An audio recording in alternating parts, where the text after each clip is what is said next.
जैसे कि आप लोग जानते हैं कि पूरी दुनिया इस समय कोरोना महामारी से लड़ रही है। भारत में 2 करोड़ से ज़्यादा लोगों को कोरोना हो गया है और 2.5 लाख से ज़्यादा लोगों की मौत हो गई है। तो ऐसी भयंकर महामारी की रोकथाम के लिए हमारे पास वैक्सीन के अलावा कोई दूसरा ऑप्शन नहीं है। जिस प्रकार इजराइल जैसे देश ने वैक्सीन पर भरोसा करके 15 दिनों के अंदर अंदर 10 लाख से ज़्यादा लोगों की वैक्सीनेशन प्रोसेस को पूरा करके बिना मास्क के रहने का आदेश दे दिया है, तो क्या भारत में एक डिसिप्लिन मेंटेन करके ये वैक्सीनेशन प्रोसेस संभव नहीं हो सकती? यहाँ हम सबको मिलके वैक्सीन पर भरोसा करना ही होगा, क्योंकि भले ही हमें सरकार से कितनी भी नफरत हो, लेकिन हमें एक बात हमेशा ध्यान रखनी पड़ेगी कि वैक्सीन सरकार ने नहीं बनाई, वैक्सीन हमारे भारतीय वैज्ञानिकों ने बनाई है, जो ह्यूमन बींग्स पे ऑलरेडी टेस्टेड है और हम सबकी इम्यूनिटी को बूस्ट करने के लिए एकदम सेफ है। वैक्सीन के लिए 2 बातें हमेशा ध्यान रखनी है।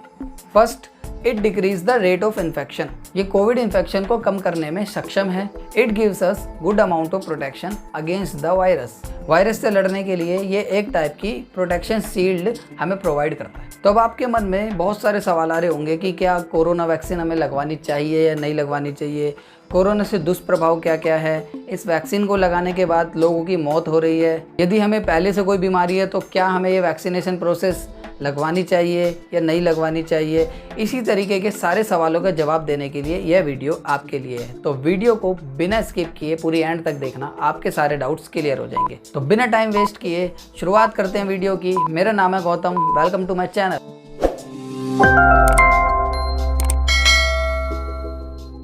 तो अगर आप लोगों ने मन बना लिया है इस वैक्सीन की डोज लेने के लिए, तो इन बातों का रखें खास ध्यान। फर्स्ट, अपना आधार कार्ड वैक्सीनेशन सेंटर में अपने साथ लेके जाएं। Second, proper well fitting mask पहन कर जाएं, क्योंकि वैक्सीनेशन सेंटर में रश हो सकता है और आपको कोरोना होने का खतरा हो सकता है। तो पॉसिबिलिटी हो तो एक की जगह 2 मास्क पहन कर जाएं। थर्ड, घर से खाली पेट ना जाएं, अच्छे से खाना पीना खा के जाएं। इन शॉर्ट, अपनी बॉडी को प्रॉपरली हाइड्रेट रखें।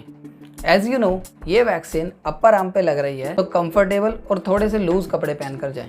फिफ्थ, वैक्सीन लगवाने से पहले अपने वैक्सीनेटर से पूछें कि वो कौन सी वैक्सीन दे रहे हैं, कोवैक्सीन या कोविशील्ड। वैसे तो दोनों ही वैक्सीन के इक्वल बेनिफिट्स हैं, लेकिन अगर आपको पहली डोज कोवैक्सीन की लगी है तो आपको दूसरी डोज भी कोवैक्सीन की ही लगवानी होगी, और अगर आपको कोविशील्ड लगी है तो आपको सेकेंड डोज भी कोविशील्ड की ही लगवानी होगी। अगर वैक्सीन लगवाने के दौरान आपको किसी भी टाइप की घबराहट होने लगे तो बॉडी को रिलैक्स करने के लिए लंबी लंबी सांसें लें। अब वैक्सीन लगवाने के बाद आधे घंटे के लिए आपको वैक्सीनेशन सेंटर में रेस्ट दिया जाएगा। वो किस लिए? ताकि ये देखा जा सके कि आपकी बॉडी में किसी भी टाइप की वीकनेस या डिजीनेस ना आए, क्योंकि अगर सिचुएशन आउट ऑफ कंट्रोल हो जाती है किसी पेशेंट की तो उसको ऑन द स्पॉट संभाला जा सकता है। अगर घर आने के बाद आपको हल्का फुल्का बुखार या इंजेक्शन वाली जगह पे थोड़ी सी सूजन हो जाती है तो आपको घबराने की ज़रूरत नहीं है। ये 1-2 दिन में पैरासीटामोल, एस्पिरिन जैसी दवाइयाँ लेने से ठीक हो जाएगा। लेकिन अगर यही बुखार आपको 2 दिन से ज़्यादा हो रहा है तो आपको तुरंत अपने डॉक्टर को दिखा लेना चाहिए।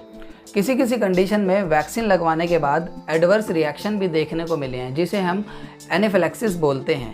क्या होता है एनाफिलैक्सिस? जैसे जिसमें बेहोशी हो जाती है या बीपी लो हो जाता है या बॉडी अनकॉन्शियस हो जाती है, तो ऐसी कंडीशन में भी आपको तुरंत डॉक्टर को दिखाने की ज़रूरत है। लेकिन आपको घबराने की ज़रूरत नहीं है, क्योंकि ऐसे मामले बहुत ही कम सामने आए हैं। सवाल पैदा होता है किन लोगों को वैक्सीन नहीं लेनी चाहिए। फर्स्ट, प्रेग्नेंट फीमेल्स को ये वैक्सीन नहीं लेनी चाहिए।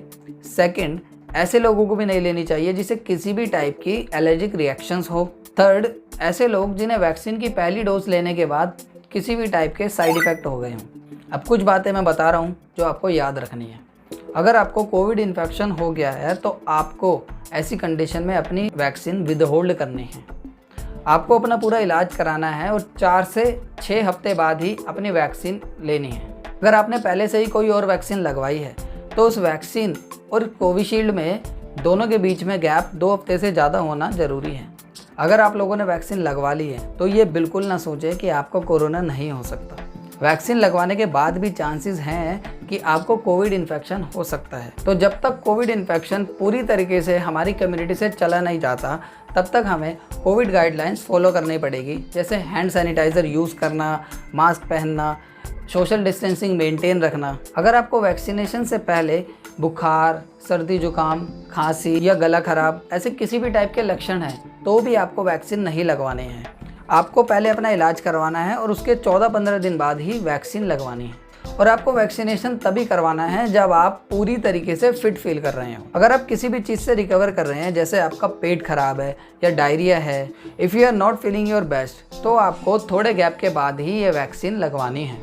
ब्राज़ील, यूरोप, साउथ अफ्रीका जैसे देशों में 17,000 से ज़्यादा लोगों पे कोविशील्ड का ट्रायल किया गया और इतनी रिसर्च के बाद ये पता लगा है अगर आप दोनों वैक्सीन के बीच का गैप 6 हफ्ते के बजाय 12 हफ्ते का रखते हैं तो आपकी इम्यूनिटी बढ़ाने के लिए ये वैक्सीन ज़्यादा अच्छी साबित हो सकती है। और भारत में भी यही रूल फॉलो करने की बात चल रही है।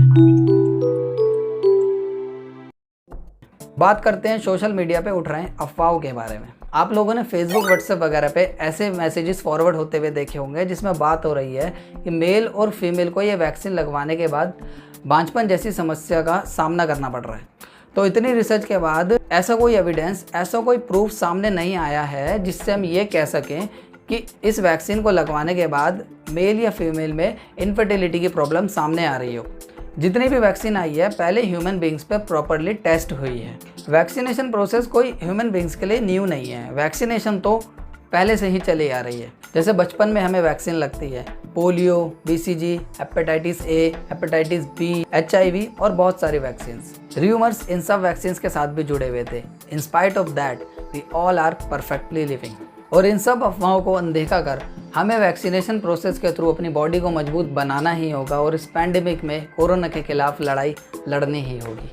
इन माई ओपिनियन मैं खुद वैक्सीन की पहली डोज लगवा चुका हूँ और ऐसे किसी भी टाइप के साइड इफेक्ट मुझे नहीं हुए हैं। और आज ही अपना फ़ोन उठाइए और ऑनलाइन स्लॉट बुक करके वैक्सीनेशन प्रोसेस में सहयोग दीजिए और कोरोना जैसी महामारी के खिलाफ लड़ने के लिए इस जंग में अपने आप को मजबूत बनाइए। तो उम्मीद करता हूँ कि आप लोगों को वीडियो पसंद आई होगी और जितने भी कोरोना वैक्सीन को लेके आपके डाउट्स थे वो सारे क्लियर हो गए होंगे। अगर वीडियो पसंद आई हो तो सब्सक्राइब करें मेरा चैनल और जिन को वैक्सीन को लेके थोड़ी सी भी घबराहट है उन सबको ये मेरी वीडियो शेयर कर दो मेरे भाइयों। तो जल्दी मिलते हैं नेक्स्ट वीडियो में, बस दुआ में याद रखना।